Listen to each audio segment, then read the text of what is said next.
এই দেখো বন্ধুরা, আমি কাটল বিচি কেটে নিয়েছি।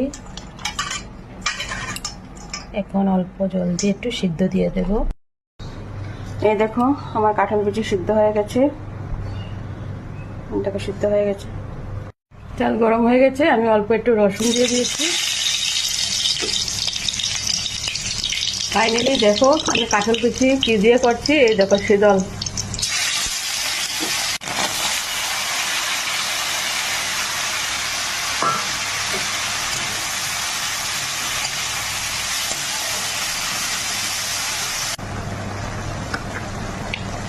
হলদি দিয়েছি, এখন মরিচ দিচ্ছি। আমার একটু ঝাল খেতে ভালো লাগে, ওই জন্য